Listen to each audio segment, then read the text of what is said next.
VangiBath, a very delicious eggplant recipe. This is one of my favorite variety rice, I would say, next to tamarind rice.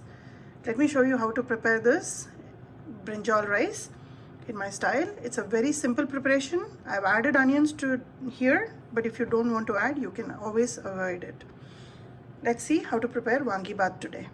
For making the VangiBath masala, I have a tablespoon each of Chana dal, Urad dal, just about a few Methi seeds, 1 teaspoon each of black pepper and jeera. For whole spices, this is a 2-inch piece of cinnamon stick, 3 green cardamom, 1 star anise, few cloves, about 6 dry red chilies, a little bit of curry leaf because I don't like to waste it, 1 teaspoon of poppy seeds. This is a tablespoon and a half of coriander seeds, half a cup of coconut. I'm going to put about 1 teaspoon of oil, dry roast all of these along with the coconut and take it out. Ideally, we should be using dry coconut, but I don't have that, so I'm using fresh, but I'm going to roast it till it's nice and brown.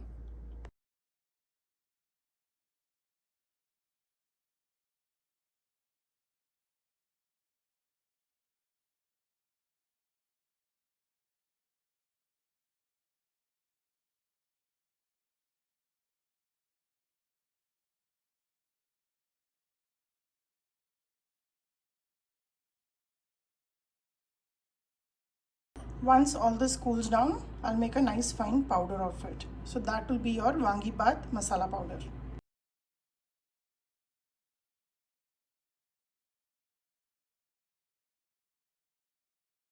The masala is ready.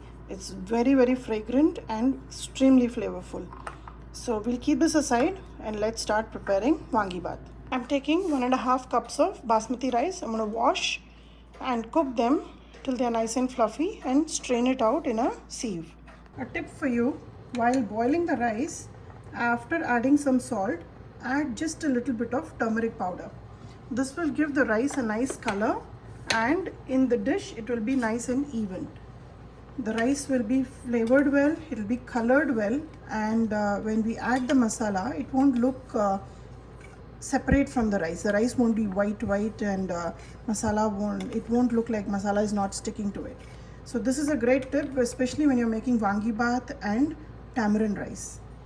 So once this is done, once the rice is completely done, I'm going to strain and take it out in a sieve. I've strained the rice out of the water and you can see how nicely it is colored. It's nice and even, a light yellow, and this is perfect when you're making these variety rice. Here I have some baby eggplants and I'm going to cut it and keep it in the water so they don't discolor.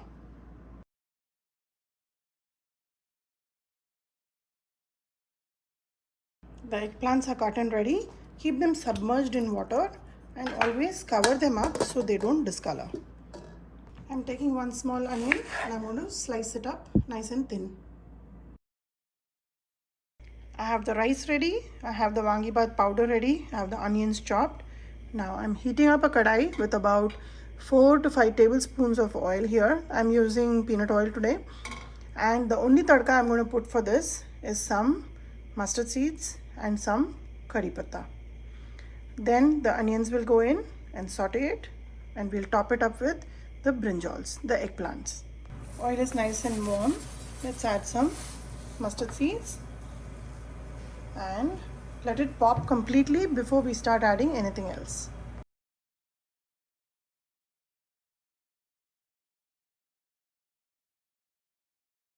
Now eggplants are like sponges and they'll absorb all the oil.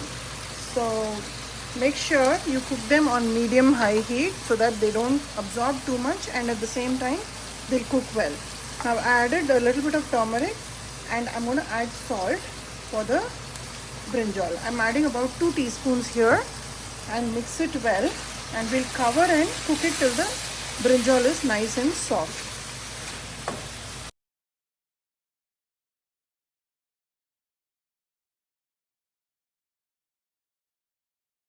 While the eggplants are cooking, I'm just going to quickly fluff up the rice so that they're not sticky, and you can see how nicely it's colored and they are fully cooked and Once we add this nice flavorful VangiBath masala, it is a total game changer. We don't add any other spices, just the powder that we have prepared. And if at all after adding the powder you feel if it's less spicy, you can always add some chili powder, but I don't see a reason why I would add. I think the proportions that I have shown today are very perfect, and I would like you to give it a try with these proportions alone. Now the eggplants are really well cooked but still holding their shape. This is what happens when you cook them on a medium high heat, so that way it will still hold its shape and not get very mushy. Now at this stage, reduce the flame to medium low, and I'm going to add the powder first. I'll add half the powder now, add some rice, again add some powder in layers so it's easy to mix.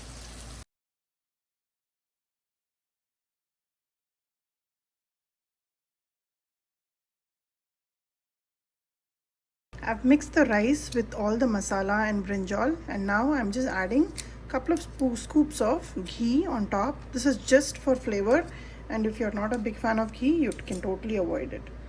This will melt and make this rice even more delicious. Cover it and let it just come to one nice steam, and this dish will be ready to serve. I did not mix all the rice, so this is around 1 cup of rice that was not added to the whole mix.